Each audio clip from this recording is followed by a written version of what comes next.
የእስራኤል አምላክ እግዚአብሔር ለዘላለም እስከ ዘላለም የተባረከ ይሁን። እንኳን አደረሳችሁ። ምን ነው ድምጻችሁ? ትደርሳላችሁ። 2 ቀን ብቻ ነው የቀረው። ጸልዬላችኋለሁ።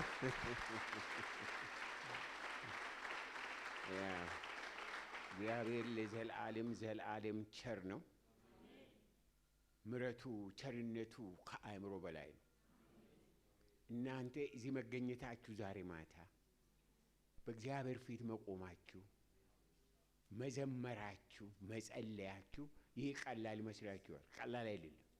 ይሄ ከእግዚአብሔር የሆነላችሁ የምሕረት ዘመን ነው ለእናንተ።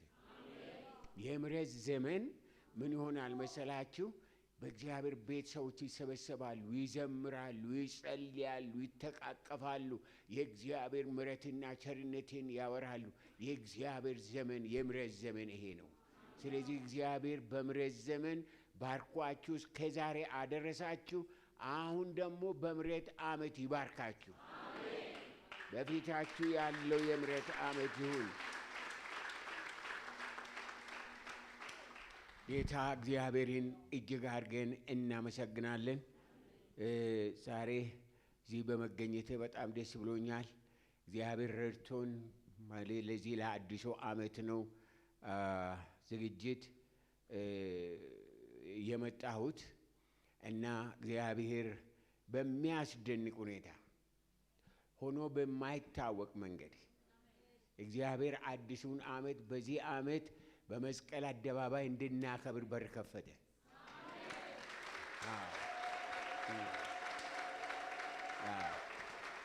እግዚአብሔር ይመስገን። ምንም ያላስታሰበ፣ ምክንያቱም መስቀል አደባባይ መድፈር አይቻልም።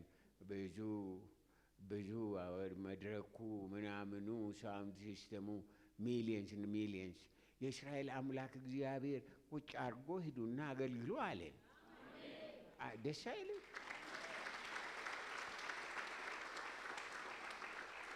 እግዚአብሔርን እጅግ አድርገን እናመሰግናለን። መጽሐፍ ቅዱስ ያላችሁ እዛ እንደቆማችሁ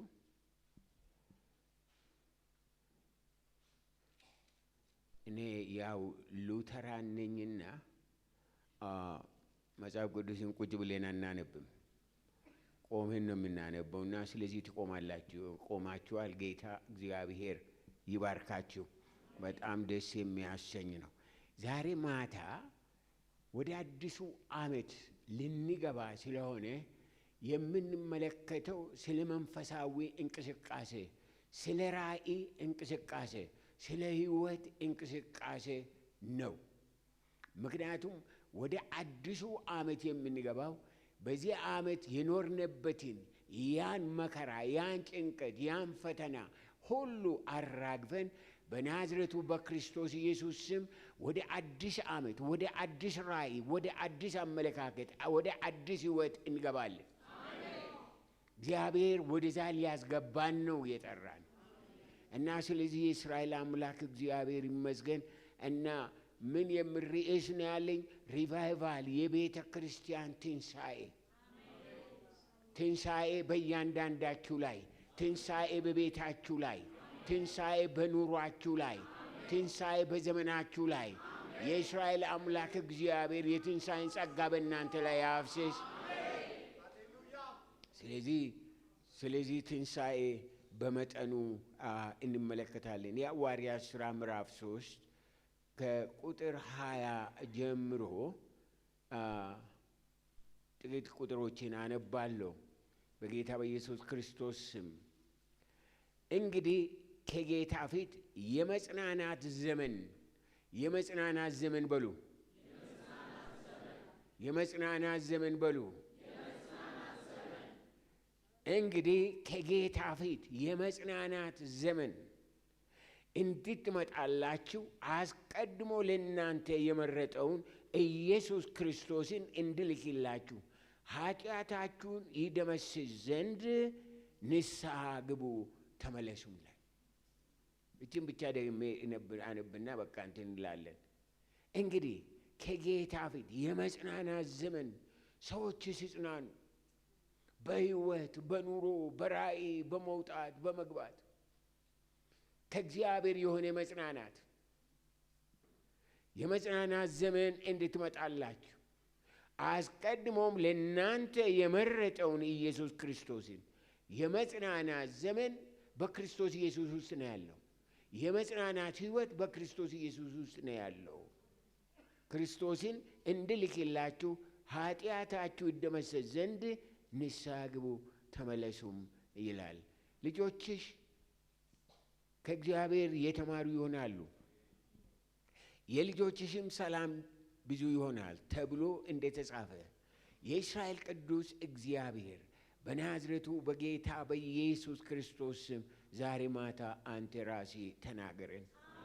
ይህንን ጊዜ ላንተ ሰጠኔ በክርስቶስ ኢየሱስ ስም አሜን። እግዚአብሔር ባርካችሁ። ቁጭ በሉ። እግዚአብሔር ይመስገን። ኢየሱስ ክርስቶስ ለደቀ መዛሙርቱ ካስተማራቸው ትምህርቶች ከገለጠላቸው እውነቶች አንዱ በሉቃስ ወንጌል ምዕራፍ 24 ቁጥር 49 ላይ ያለው ነው። ያ ምንድን ነው የሚለው? እነሆም አባቴ የሰጠውን ተስፋ እኔ እልክላችኋለሁ። አባቴ የሰጠውን ተስፋ እኔ እልክላችኋለሁ፣ እናንተ ግን ከላይ ኃይልን እስክትለብሱ ድረስ በኢየሩሳሌም ከተማ ቆዩ አላቸው።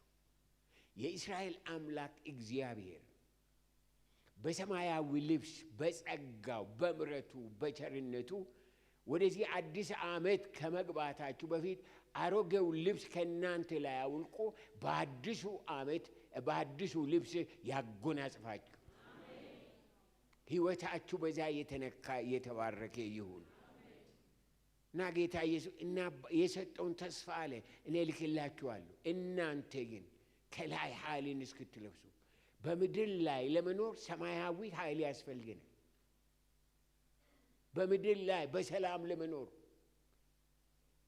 በእረፍት ለመኖር፣ በፍቅር ለመኖር፣ በጉልበት ለመኖር ሰማያዊ የሆነ ከእግዚአብሔር የሆነ ልብስ የምንለብሰው ልብስ ያስፈልገናል።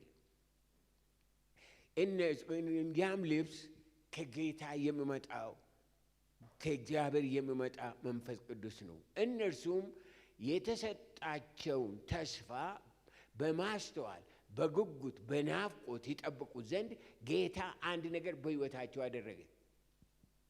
እግዚአብሔር ቃል ሲገባልን፣ እግዚአብሔር ሲናገረን የሚያደርገው ነገር አለ። ምንድነው የሚያደርገው ወገኖቼ?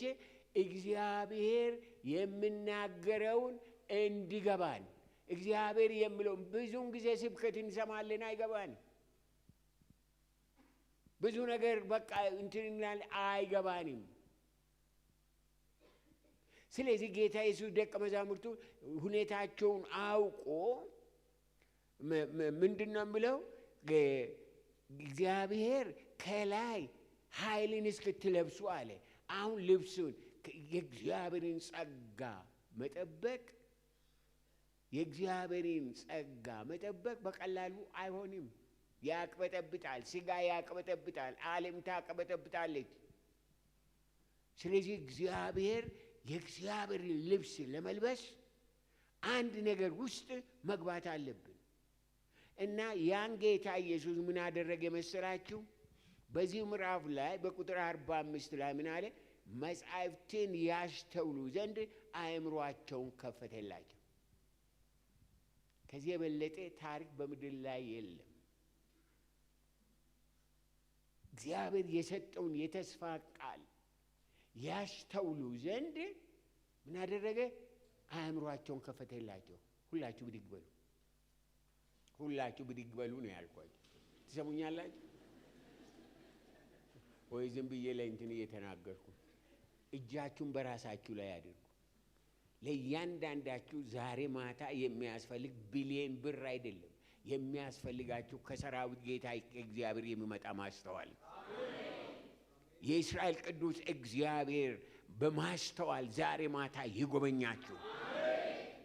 በጸጥታ በሰማያዊ ጸጥታ ከእግዚአብሔር በሆነው ጸጥታ ይሄ አእምሮ በዓለም የተወናበደ አእምሮ ሺህ ነገር የሚቆጥር አእምሮ በናዝሬቱ በክርስቶስ ኢየሱስ ስም በእግዚአብሔር ቃል ጸጥታን አገኝቶ እግዚአብሔር የሚለውን ያስተውል ዘንድ በናዝሬቱ በክርስቶስ ኢየሱስ ስም በአእምሮአችሁ ላይ የማስተዋል ጸጋ ይፍሰስ። ማስተዋልን ይስጣችሁ እግዚአብሔር። ማስተዋል የሌለው ሰው ወገኖቼ ምን ይሆናል መሰላችሁ? ዝም ብሎ ነው። ዝም ብሎ እንደ ከብት ነው የሚሄደው። ከብት ማስተዋል የለውም። ነገር ግን የእስራኤል ቅዱስ እግዚአብሔር በዚህ በፊታችሁ ባለው አዲሱ ዓመት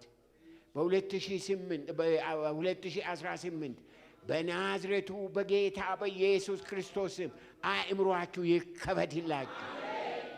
አእምሮአችሁ ይከፈትላችሁ። ትውልዱን የምትረዱበት፣ ዘመኑን የምትረዱበት፣ ሁኔታውን የምትረዱበት፣ የሀገሪን ሁኔታ፣ የፖለቲካን ሁኔታ፣ የኢኮኖሚን ሁኔታ፣ መንፈሳዊን ሁኔታ የምትረዱበትን የእስራኤል ቅዱስ እግዚአብሔር አእምሮአችሁን ይክፈትላችሁ። አዲስ አእምሮ ይኑራችሁ። የእግዚአብሔርን ቃል የሚያስተውል እግዚአብሔር ሲናገር ሰምቶ አሜን የሚል የሚቀበል ያን አእምሮ እግዚአብሔር በእናንተ ላይ ያድርግ።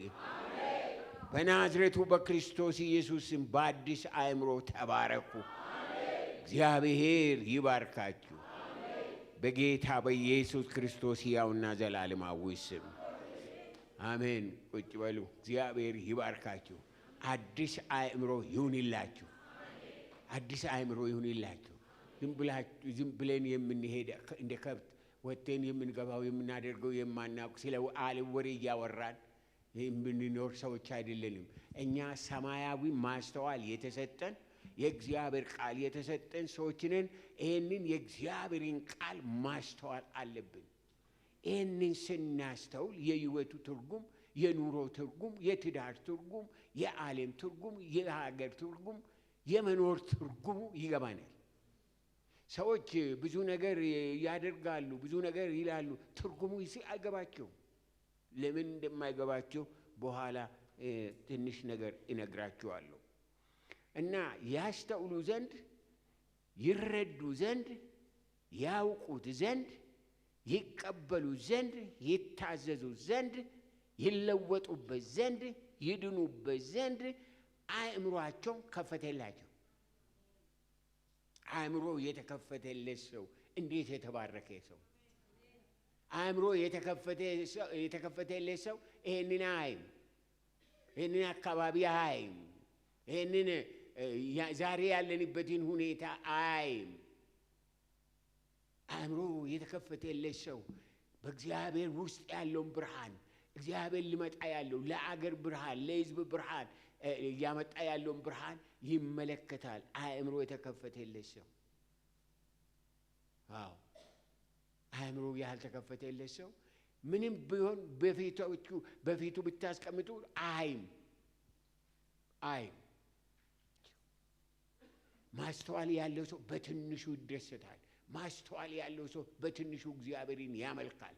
ማስተዋል ያለው ሰው በቃ በሁኔታ ሁሉ አያዝም። በሰራዊት ጌታ በእግዚአብሔር ይባረካል። እስራኤል አምላክ እግዚአብሔር ይባርካችሁ። ዛሬ ለእኔና ለእናንተ የሚያስፈልገው ይህ ብቻ ነው። የሰራዊት ጌታ እግዚአብሔር ለቃሉ እውነት፣ ለቃሉ ምስጢር፣ ለቃሉ መልእክት፣ ለቃሉ ስልጣን፣ ለቃሉ ኃይል፣ ለቃሉ መገለጥ፣ ለቃሉ ፈውስ፣ ለቃሉ ክብር አእምሮአችንን ይክፈትልን። የኔ ጸሎት ከዚህ የበለጠ ለሕዝቤ የለም። ሕዝቤ አእምሮ ብከፈትለት፣ በቃ በእግዚአብሔር ዓይን ብተያይ፣ በእግዚአብሔር ዓይን ብተያይ ይሄ ሕዝብ ከሚበላላ ከሚጠላላ ለማይጠቅም ነገር በቃ አንዱ ወንድሙን የሚገል፣ አንዱ ሌላውን እንደዚህ የሚያደርግ፣ ሌላ ቋንቋ ስለተናገረ ብቻ ምን ይሁን ነው የምትሉት? ታዲያ ምን ይሁን?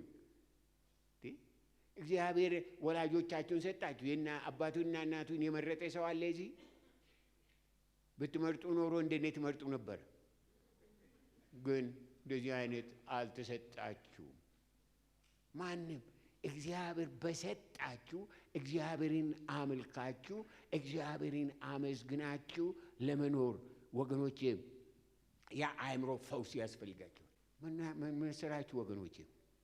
እግዚአብሔር ይሄ ነው የማይባል ዳይናሚክ የሆነ በአፍሪካ በዓለም እንኳ የማይገኝ ቼንጅ እያመጣ ነው በምድራችን ላይ ለልጆቻችን። ለእኛ ምን ያደርጋል የምትሉት እናንተ ምንም እንዳላችሁ ምንም ሳታውቁ ትሞታላችሁ። ምንም ነገር ቢደረግ አይታያችሁም፣ በፊታችሁ ቢቀመጥ አይታያችሁም። ነገር ግን ለልጆቻችሁ የእስራኤል አምላክ እግዚአብሔር ዘመኑን እያሳለፈ ነው። እግዚአብሔር አሜን የምትሉት በጣም ጥቂቶች ናችሁ። ሌሎቻችሁ የእስራኤል ቅዱስ እግዚአብሔር አእምሮአችንን ይፈውስ። አሜን ይፈውሰን። የእግዚአብሔር ዘላለማዊ ቃል፣ የእግዚአብሔር ዘላለማዊ ምስጢር፣ የእግዚአብሔር ዘላለማዊ መልእክት፣ የእግዚአብሔር ዘላለማዊ እውነት ካልገባን ወገኖቼ ሕይወታችን ዝም ብሎ የከንቱ ሕይወት ነው። መጽሐፍ ቅዱስ ውስጥ በሁለተኛ ቆሮንቶስ ምዕራፍ 4 ላይ አንድ ቃል አለ። ሰይጣን እንዴት አድርጎ በሰዎች ላይ አእምሮአቸውን ይዞ በጨለማ ያንከራተታቸው እንደሚያኖራቸው። ሁለተኛ ቆሮንቶስ ምዕራፍ 4 ከቁጥር 3 እስከ 6 ያለውን ባነብላችሁ እንደዚህ ይላል። ወንጌላችን ይሄ ወንጌል ይሄ ያዳነን ወንጌል ይሄ ነፃ ያወጣን ወንጌል ከሰይጣን እስራት የታደገን ወንጌላችን ይላል። ወንጌላችን የተከደነ ቢሆን እንኳ የተከደነባቸው ለሚጠፉት ነው። ወንጌል ተከድኗል ማለት ነው። የተከደነባቸው ግን ለሚጠፉት ነው።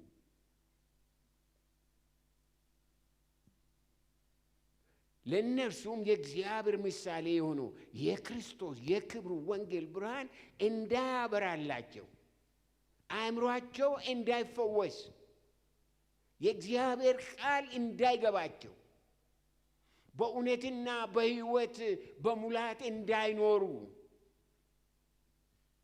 የክርስቶስ የክብሩ ወንጌል ብርሃን እንዳያበራላቸው የዚህ ዓለም አምላክ የማያምኑትን ሐሳብ አሳወረ። በዚህ ዓለም አእምሮን የሚያሳውር ጠላት አለ፣ አጋንንት አለ። ሰዎች እያዩ እያነበቡ አይገባቸውም፣ እየሰሙ አይረዱም፣ አይጠነቀቁም። ምክንያቱም ይሄ ወንጌል ለሰዎች እንዳይገባ እንዳያበራላቸው ወንጌል ብርሃን ነው። ይሄ ቤተ ክርስቲያናችሁ የወንጌል ብርሃን ይላል አይደል? የወንጌል ብርሃን ምን ማለት ነው? ወንጌል በጨለማ ውስጥ በራ ማለት ነው። በጨለማ ውስጥ በራ። ለኔ ወንጌል ለኔ ሕይወቴ ነው። ምክንያቱም በዚህ ወንጌል ምክንያት ነው እዚህ ቆሜ ያለሁት፣ በማንነቴ አይደለም። እና ያ ወንጌል ብርሃን እንዳያበራላ የዚህ ዓለም አምላክ የማምኑትን ሐሳብ አሳወረ። ስለዚህ በመንገድ ላይ ስትሄዱ አእምሯቸው አይናቸው የታወረ በስጋ ያዩታል፣ ውስጣቸው ግን የታወረ እንዳለ እንዳትረሱ የእግዚአብሔር ቃል ይህንን ይላል። እንዳያበራላቸው የዚህ ዓለም አምላክ የማምኑትን ሐሳብ አሳወረ። ክርስቶስ ኢየሱስ ጌታ እንደሆነ እንጂ ራሳችንን አንሰብክምና ስለ ኢየሱስም ራሳችንን ለእናንተ ባሮች እናደርጋለን፣ በክርስቶስ ፊት የእግዚአብሔርን የክብሩን እውቀት ብርሃን እንዲሰጥ በልባችን ውስጥ የበራ ክብር ለዘላለም እስከ ዘላለም በልባችን ውስጥ የበራ በጨለማ ብርሃን ይብራ ያለ እግዚአብሔር ነውና እግዚአብሔር በውስጣችን ብርሃኑን አስቀመጠ። አዎ ይሄ የዓለም ጨለማ አእምሮን የሚተበትብ የሚይዝ አትደነቁም? እኔ በጣም ነው የምደነቀው። በጣም የምደነቀው በጣም ልዩ እንትን የሆነ በሕይወታቸው እግዚአብሔር ትልቅ አእምሮ ሰጥቷቸው አእምሯቸው ከምድር የማያልፍ ከምድራዊ ነገር የማያልፍ እና በጣም በጣም የሚያስደንቅ ነገር ነው። በጣም ሰውነታችን በምን እንደተሰራ የሚነግሩን ሳይንቲስቶች ሞልተዋል። ይሄና የእናንተ ሰውነት የተሰራው በ36 ትሪሊየን ሴልስ ነው። 36 ትሪሊየን ማናችንም አይገባ። አልፈርድባችሁም፣ ለእኔም አይገባኝም።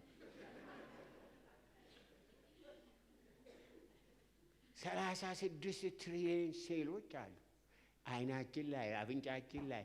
አሁን የሳቅነው ስንት ሴሎች በቢሊየን የሚቆጠሩ ሴሎች ስለረዱን ነው። ይህንን ሁሉ መርምሮ የሚደርሱበት አሉ። ነገር ግን ያ ሁሉ ሆኖ ይሄ ከየት መጣ ብሎ ታዲያ 36 ትሪሊየን ውስጥ አንድ ጠብታ ደም ወስደን ያ ጠብታ ደም ለመመርመርና በዛ ጠብታ ደም ውስጥ ያለውን ኢንፎርሜሽን አንዱ እንትን ምን አለ አንድ መጽሐፍ ላይ እንዳነበብኩት አንድ ጠብታ ደም ውስጥ ያለው ምንድነው ኢንፎርሜሽን ለማወቅና ለመጻፍ ለመድረስ በዓለም ላይ ያሉ ሳይንቲስቶች እስከ ዛሬ የኖሩ ጨምሮ ለወደፊት 300 ዓመት ቢኖሩ ቢመረምሩ አይጨርሱትም ማለት። መጽሐፍ ቢጻፍ ከዚህ እስከ ጨረቃ ደርሶ የሚመለስ ወደ መጽሐፍ ነው የሚጽፉት አለ። እናንተ እኮ ምስጢር ናችሁ። እግዚአብሔር በምስጢር ያዕቆብ ኖራችሁ። ሕይወታችን እኮ ስናይ ምንም አይመስለንም አይደል? እንድናይ ምን ያህል ሴሎች በቢሊየን ትሪሊየን የሚቆጠሩ ሴሎች እንድናይ ያደርጉናል። እኛ ግን አናውቀውም። በአፋችን ውስጥ ያለው ምራቅ ለመዋጥ ስንት ሴሎች ይረዱናል። እኛ ግን አናውቀውም። የዘላለም እግዚአብሔር እሱን እንድናውቀው መሪያችንን፣ ሰሪያችንን፣ ፈጣሪያችንን እንድናውቀው አይኖቻችንን ይክፈትልን። ለነዛ ሰዎች ጌታ ኢየሱስ ምን አላቸው? አብ የሰጠውን ተስፋ እስክትቀበሉ ድረስ በኢየሩሳሌም ከተማ ቆዩ አለ። ለመሆኑ ለነዛ ሰዎች የተሰጣቸው እግዚአብሔር ያለው የሰጣቸው ተስፋ ቃል ምንድን ነው? ምን ይሁን አለ? እግዚአብሔር ምን አደርጋለሁ አለ? በነቢያቶቹ ምንድን ነው ያለው? በኢዮኤል ምዕራፍ 2 ከቁጥር 28 ጀምሮ እንደዚህ ይላል። ከዚህም በኋላ እንዲህ ይሆናል፣ መንፈሴን በሥጋ ለባሽ ሁሉ ላይ አፈሳለሁ። ሥጋ የለበሳችሁ ሰዎች ስንት ናችሁ? ምናልባት አንዳንዶቻችሁ ሥጋ የላችሁ መሰለኝ። እጆቻችሁን አሳዩኝ ሥጋ አለኝ ብላችሁ የምታ እሺ፣ እግዚአብሔር ይርዳችሁ። መንፈሴን በሥጋ ለባሽ ላይ ሁሉ ላይ አፈሳለሁ፣ ወንዶችና ሴቶች ልጆቻችሁም ትንቢት ይናገራሉ፣ ሽማግሌዎቻችሁም ሕልምን ያልማሉ፣ ጎበዞቻችሁም ራእይን ያያሉ። ደግሞም በዛ ወራት በወንዶችና በሴቶች ባሪያዎች ላይ መንፈሴን አፈሳለሁ ያለ ገደብ፣ በጌቶች ላይ፣ በባሪያዎች ላይ፣ በሴቶች ላይ፣ በወንዶች ላይ እግዚአብሔር ያለ ገደብ መንፈስ ቅዱሱን ያፈሳል። ያን ነው ቃል የገባው እግዚአብሔር። እንደዚህ አደርጋለሁ አለ።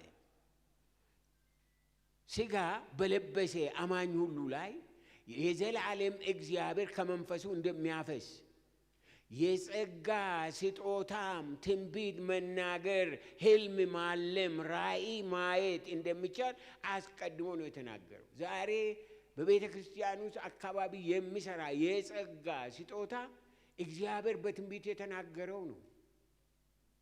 እንደዚህ ያደርጋለሁ ብሎ የተናገረው ነው። መጽሐፍ ቅዱስን ስንመለከት ሁለት አይነት ነቢያቶችና ሁለት አይነት ትንቢቶች እንዳሉ እናያለን። ሁለት አይነት የመጀመሪያው አንዱና የመጀመሪያው የብሉይ ኪዳን ነቢያቶች ትንቢቶች ናቸው። እነርሱ ከነ ኢሳይያስ፣ ከነ ኤርምያስ፣ ከነ ሕዝቅኤል፣ ከነ ዳንኤል እነ ዮናስ የተናገሯቸው ትንቢቶች ናቸው። እነዚህ የኖሩን ኑሮ እኔ አልመኝም ለማንም። ለጌታ ስለተሰጡ ያለፉበት መከራ፣ ስደት፣ ጭንቀት፣ ነገር ግን ለእግዚአብሔር ስለታመኑ በሆኑበት ቦታ ሆነው የእግዚአብሔርን እውነት ተናገሩ፣ አስተላለፉ። እነዚህ ትንቢታቸው ታዲያ የነ ኤልያስ፣ የነ ኢሳይያስ፣ የነ ኤርምያስ፣ የነ ሕዝቅኤል፣ የነ ዳንኤል፣ የነ ኢዩኤል ትንቢት ከእግዚአብሔር መሆኑ ተረጋግጦ በመጽሐፍ ቅዱስ ተጽፎ ዛሬ በእጃችን ላይ አለ። የነዚህ ነቢያት መልእክት በእጃችን ላይ አለ። እንደ እግዚአብሔር ቃል የእግዚአብሔር ቃሉ መሆኑ ተረጋግጦ ማለት ነው። የነዚህ የብሉይ ኪዳን ነቢያት መልእክት ዛሬም ይነበባል፣ ይጠናል፣ ይሰበካል። ፍጹም የማያልፍ የእግዚአብሔር ቃል ነው። የነዚህ ነቢያት ጥሪ፣ የነዚህ ነቢያት ሕይወት፣ የነዚህ ነቢያት መሰጠት፣ የነዚህ ነቢያት አገልግሎት ከሥጋ ለባሽ ከሚጠበቅ በላይ ነው።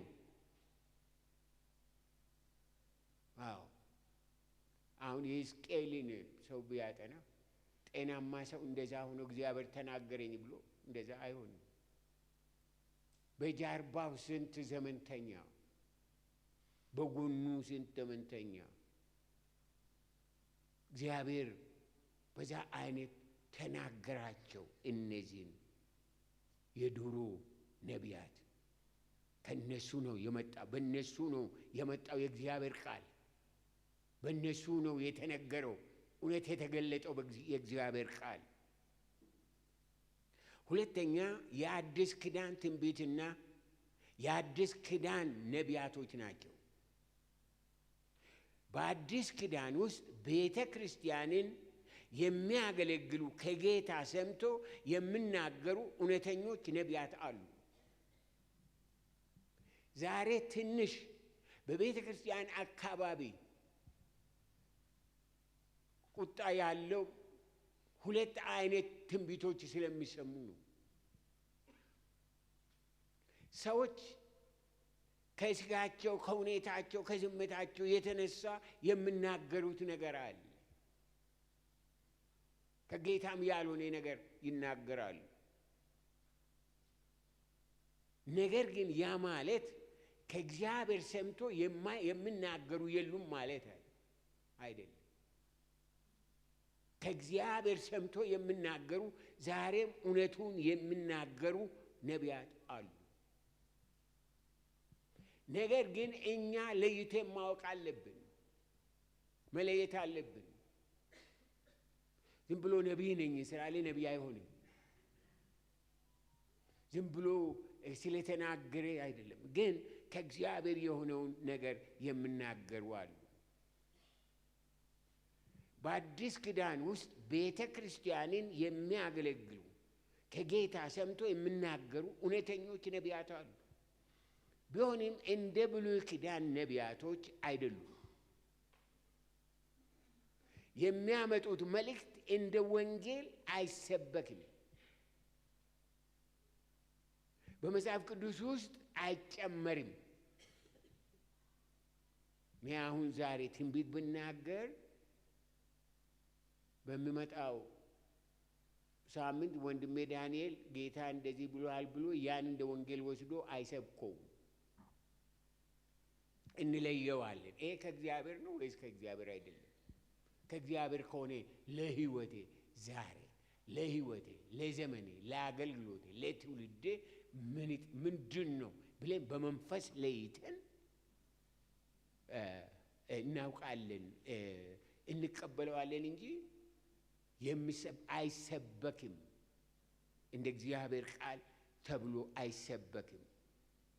የቅዱሳንን ለማጽናናት ለማበረታታት እንደ ጸጋ ስጦታ በአጥቢያ ቤተ ክርስቲያን ይሰጣል። በጣም የሚያስደንቅ እግዚአብሔር እኛን እያንዳንዳችንን የሚያጽናናበት መንገድ አለ። አንድ ጊዜ ለአገልግሎት ወደ ድሬዳዋ ሄድኩኝ። ወደ ድሬዳዋ ሄጄ ድሬዳዋን፣ ከዛ ሐረር፣ ከዛ አለማያ፣ ከዛ ጅጅጋ አገልግዬ ልክ ከጅጅጋ አገልግዬ ሲጨርስ ይሄ ነው የማይባል ዲፕሬሽን በእኔ ላይ መጣ። እኔ ዲፕሬሽን ምን እንደሆነ አላውቅም። ዲፕሬሽን ምንድን ነው የሚባለው በአማርኛ?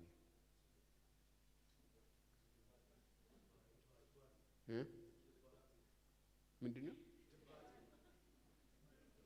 እና ወደዚህ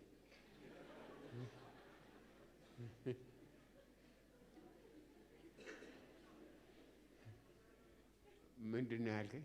ድባቴ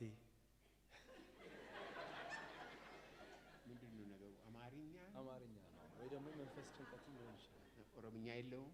እሱ የሚያውቀው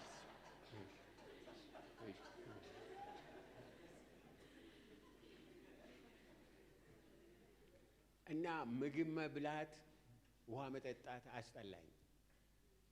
ልክ መጥቼ ቦሌ እንትን እንደደረስኩ አሁን ቀጥታ ወደ ኤርፖርት ወሰዱኝና ወደ አሜሪካ እመለሳለሁ ወደ ቤተሰብ ያልኩኝና ቀጥታ አውሮፕላን ውስጥ ገብቼ ሄድኩኝ።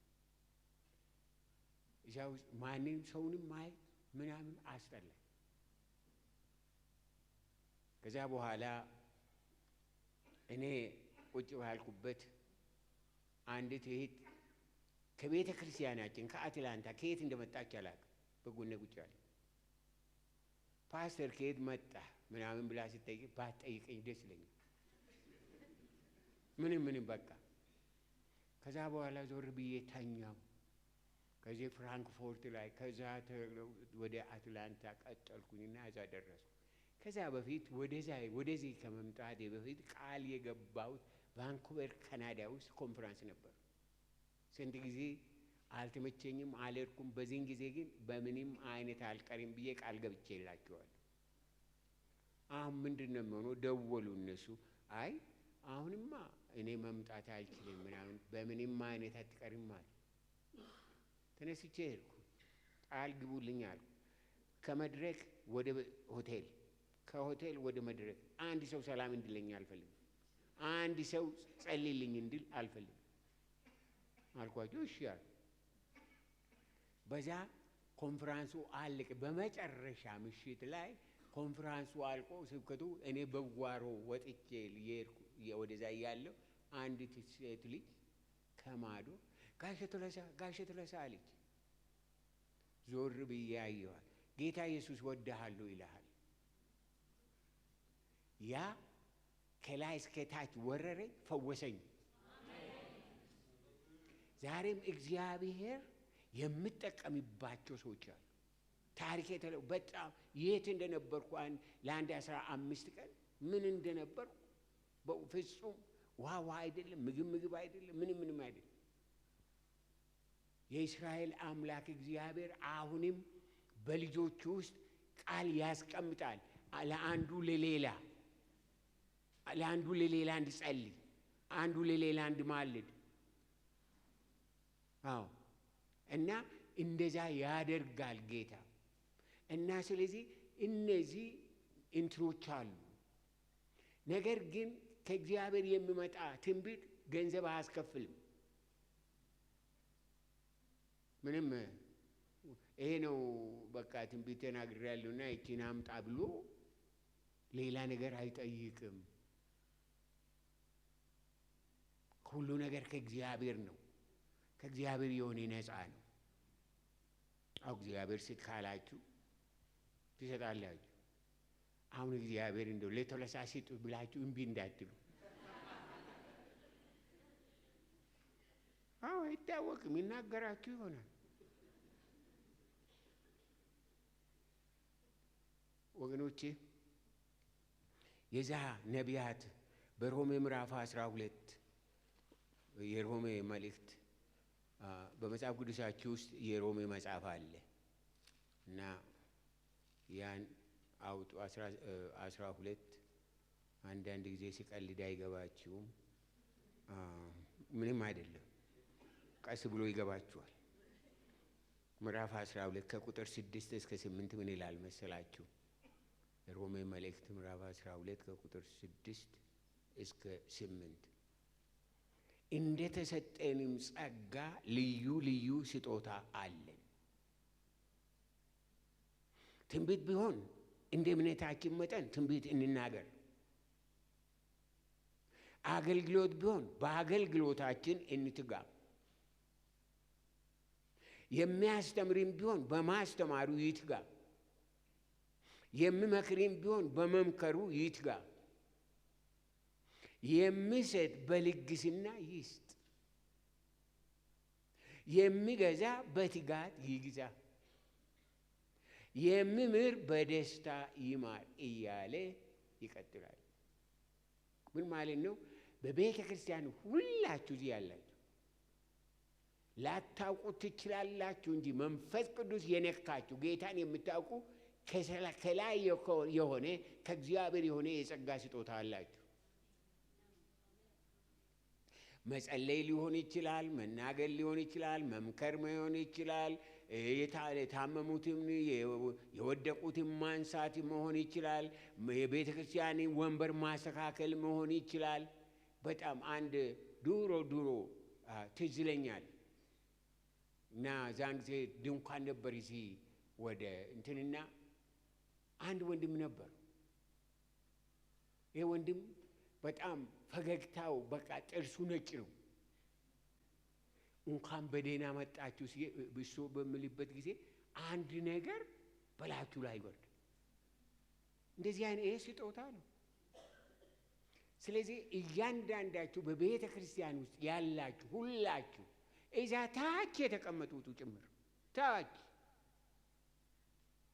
እናንተ እግዚአብሔር ጸጋን ሰጥቶ ከክርስቶስ ኢየሱስ ጋር ያልተሰጠን ጸጋ የለም። ሁላችን ስለዚህ ይሄ ጸጋ በሕይወታችሁ እንዲሰራ በጌታ ፊት እናንተ በታማኝነትና የእግዚአብሔርን መንገድ መፈለግ ነው። የእስራኤል አምላክ እግዚአብሔር ማስተዋልን ይስጠን። ስለዚህ ትጉ፣ በሚሰሩት ትጉ። ወንበር ማስተካከል ከሆነ ትጉ። በቤተ ክርስቲያኔ ውስጥ ሁለት ልጆች በጣም የሚያስደንቁኝ ነበሩ። አንዱ በጣም ጥቂት ኢትዮጵያውያን ያገኙትን ስኮላርሺፕ አገኝቶ ወደዛ የመጣ ነው። ምን እንደሚያደርግ ታውቃላችሁ? እሁድ ጠዋት ቆሞ መኪና ሲገባ መኪና የት እንደሚያቆሙ ያሳያል። አንዲት ደግሞ ከፓሪስ ዩኒቨርሲቲ በቢዝነስ አድሚኒስትሬሽን ማስተርስ ዲግሪ ያላት እህት መታ ታመልካለች። ሰዎች ሲሄዱ ወደ ውስጥ ገብታ ልብሷን ቀይራ ወንበሩን ምናምኑን ሁሉ ታስተካክላለች። ይሄ የእግዚአብሔር ጸጋ ነው። የእግዚአብሔር ጸጋ ነው። ዛሬ እንደዛ እናደርግም። ዛሬ አንድ ሰው የሚሰራው ስራ አይደለም ያለው ቤተ ክርስቲያንና ካምፓኒ ቀጥረን ነው መጥተው ስንት ነው የሚያጠርጉት ቤቱ። ግን እያንዳንዳችሁ ጸጋ አላችሁ ማለቴ ነው። ጎረቤታችሁ አንድ ችግር ካለ ጠይቁ። ውሃ የሚያስፈልጋቸው ከሆነ ውሃ ሄዳችሁ ቅዱላቸው። እንደዚህ አይነት ነገር ካለ ማንም የማይጠይቃቸው ሰዎች አሉ። እነሱን መጠየቅ ያስፈልገናል። ጸጋችን በዛ አይነት ነው የሚወጣው። ጸጋ አለኝ ወይም ለጸጋ ጸልይልኝ የሚል ሰው አያስፈልግም። ምክንያቱም ምንድን ነው በልባችሁ ላይ ያለው? እኔ ቤተ ክርስቲያኔን ለማገልገል እኔ ሰባኪ ሆናለሁ ብዬ ለዛም አላሰብኩምም ምንም አላልኩም። አሁንም እስካሁንም አላቅም ሰባኪ መሆኔን፣ ግን እየሰበኩ ነው መሰለኝ። ምንድነው እኔ ወደ ጌታ በመጣው ጊዜ የነበርኩበት ቤተ ክርስቲያን ውስጥ አንድ መዝሙር ደብተር ብቻ ነበር። አንድ መሪው እዚህ ቆሞ ያነብና ህዝቡ እንዲዘምር ይመራል ማለት። ከዛ በኋላ ይህንን አየውና ምንድነው አሁን ምንድነው ይሄ? ስለዚህ ነው ምንድን ይደረጋል? ገንዘቡን ካቢኖር ለመግዛት የለም መዝሙር ደብተር መጽሐፍ አንድ ብቻ ነው የነበረው። ከዛ በኋላ አንድ ነገር በውስጥ መጣ። ሉይ ወረቀት ገዝቼ ለምን ይሄንን መጽሐፍ ይሄንን ደብተር ማለት የመዝሙር መጽሐፍ እንትን አልገለብጠውም አልኩኝና ቀን ትምህርት ቤት ይውላለሁ፣ ማታ ማገዶ እየፈለግኩ ወንድሜ እሳት ያነድልኛል፣ እኔ እሱን ይገለብጣለሁ። 35 እሱም የሚያክል መጽሐፍ በእጄ ጽፌ ለቤተ ክርስቲያን ሰጠው። እያንዳንዱ ተራ አንድ መጽሐፍ አለ። እዛ ያለው አንድ፣ እነዛ አንድ። ምን ማለቴ ነው? እባካችሁ እኔ ጸጋ ምንድን ነው ምናምን ብላችሁ አትጠይቁ ሰው። የእናንተ ጸጋ በውስጣችሁ ጌታ ያስቀመጠውን ነው። እግዚአብሔር በሰጣችሁ ታማኞች ሁኑ። አዎ ታማኞች ሁኑ። በትንሹ ባላችሁ ባለንበት ታማኞች መሆን። ከዛ በኋላ ሁሉ ነገር እየጨመረ ይመጣል። ነገር ግን አንዱ ነገር ካላደረግ ምኑ ይጨመራል? ምንድን ነው የሚጨመረው? ስለዚህ ይሄ አዲሱ ዓመት በፊታችን ያለው ዓመት የእድገት ዓመት ነው በምንልበት ጊዜ ዝም ብሎ በእኛ ላይ የሚወድቅ ነገር አለ ማለት አይደለም። ባለን ታማኞች እንሆናለን፣ እግዚአብሔር ደግሞ ያሳድገናል።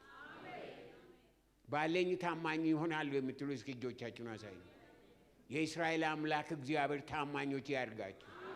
እግዚአብሔር ያሳድጋችሁ።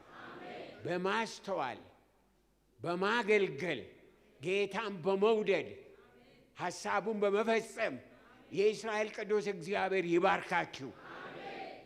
እግዚአብሔር ይባርካችሁ ወገኖቼ። እድገት ያ ነው እግዚአብሔር በውስጣችን ባስቀመጠው ብዙ ነገሮች አሉ። አንደኛ ቆሮንቶስ ምዕራፍ 12 ከቁጥር 4 እስከ 11 ያለውን በቤታችሁ አንብቡት። አንደኛ ቆሮንቶስ ምዕራፍ 12 ከ4 እስከ 11። በኤፌሶን መልእክት ምዕራፍ 4 ቁጥር 11 ላይ እርሱም አንዳንዶቹ ሐዋርያት፣ ሌሎቹም ነቢያት፣ ሌሎቹም ወንጌል ሰባኪዎች፣ ሌሎችም እረኞች እና አስተማሪዎች እንዲሆኑ ሰጠ። ይሄ ለምሳሌ የተወሰደ ነው። እነዚህ የቤተ ክርስቲያንን የእግዚአብሔርን ሕዝብ እንዲያሳድጉ የተሰጡ የተጠሩ ናቸው። በምድር ላይ ዛሬ 7.8 ምናምን ቢሊዮን ሕዝብ አለ። ይሄ ሕዝብ በሙሉ ወደ ጌታ ቢመጣ ለነዚህ ሰዎች በሙሉ ስጦታ አለ። የእግዚአብሔር የጸጋ ስጦታ ማለቂያ የለው። አሁን እዚህ የዘመሩ እነዚህ መዘምራን ብዙውን ጊዜ በጣም የዘመርኩ ለመዘመር የሞከርኩ ሰው ነበሩ። አልተቻለም። አንድ ጊዜ ለፓስተራችሁ እኔ ካሴት ላወጣ ነው አልኩት። አየኝና የምን ካሴት አለኝ። የመዝሙር ካሴት አልኩ። ወይ ጌታ መጣ ማለት ነው እንደገና።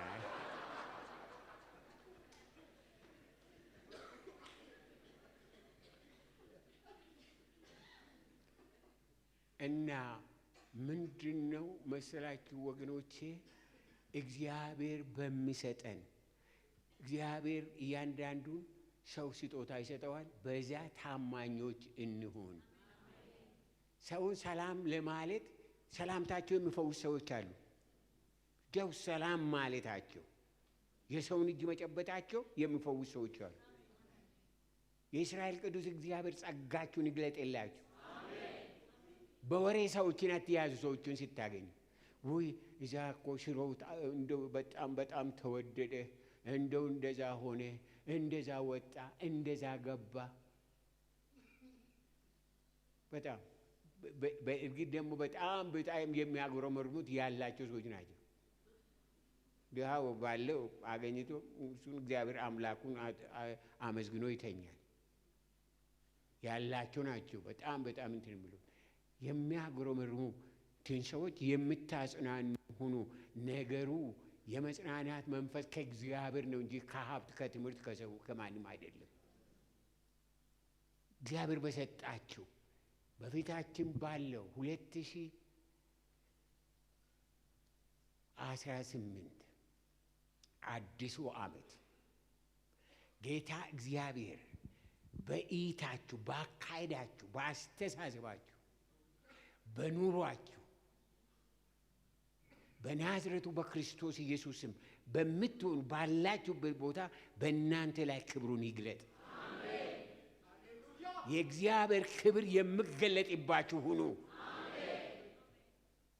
ሰማያዊ የሆነው የእግዚአብሔር ጸጋ፣ ሰማያዊ የሆነው የእግዚአብሔር ስጦታ፣ ሰማያዊ የሆነው የእግዚአብሔር መገለጥ በእያንዳንዳችሁ ላይ ይምጣ። እግዚአብሔር ይባርካችሁ። እግዚአብሔር ይባርካችሁ። በኑሯችሁ፣ በቤታችሁ፣ ባላችሁበት ቦታ እግዚአብሔር ባርኮ ለበረከት ያድርጋችሁ። በረከት የአዲስ ኪዳን ቤተ ክርስቲያን የተሞላችው በጸጋ በተሞሉ ሰዎች ነው። ሁላችሁ ጸጋ አላችሁ እያችኋል። ምናልባት አንድ ወንዳችኋቸው ገና ጌታ ነገር አልገባችሁም ይሆናል። አንዳንዶቻችሁ ላታውቁ ምንድን ነው የኔ ልትሉ ይሆናል። የእናንተ በውስጣችሁ ያለውን ወንበሩን አንሳ ካለ አንሱ፣ ቆሻሻውን አንሳ ካለ አንሱ፣ ይገለን ጠይቅ ካለ ጠይቁ። በቃ ይሄንን በውስጣችሁ ያለውን የእግዚአብሔርን መንፈስ ታዘዙ። በዛ ሁሉ ነገር እየተገለጠ እየታያችሁ ይመጣላችኋል ማለት ነው። እድገቱ ከዛ ነው የሚመጣው።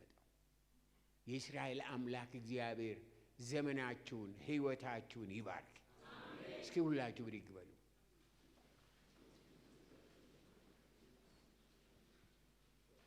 በዘመኑ ላይ የሚገዛ ዘመኑን በማስተዋል የሚያሻግር ዘመኑን በማስተዋል በሚያኖር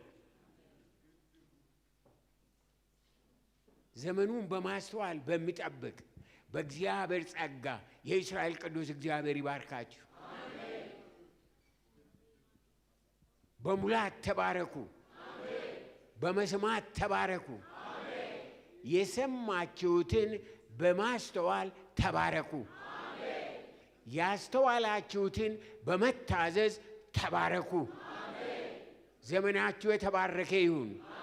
ይሄ በፊታችሁ የመጣው አዲሱ ዓመት አዲሱን መልእክት፣ አዲሱን ሕይወት፣ አዲሱን ጸጋ በናዝሬቱ በክርስቶስ ኢየሱስም የምትለብሱት ዓመት ይሁንላችሁ። ጸሎታችሁ የሚመለስበት ዓመት፣ ፍላጎታችሁ ጥማታችሁ የሚሟላበት ዓመት፣ ጌታ ወደ ሕይወታችሁ በግልጽ የሚገመጣና የሚናገርበት ዘመን የእስራኤል ቅዱስ እግዚአብሔር ያድርግላችሁ። በናዝሬቱ በጌታ በኢየሱስ ክርስቶስ ስም እናንተ እንደ እግዚአብሔር ሕዝብ በሄዳችሁ በወጣችሁ በገባችሁበት ቦታ ሁሉ የክብሩ ወንጌል፣ የክብሩ ኃይል፣ የክብሩ መንፈስ ይረፍባችሁ። ይህ አዲሱ ዓመት እንደ ከዚህ በፊቱ በናዝሬቱ በክርስቶስ ኢየሱስ ስም አይሁን።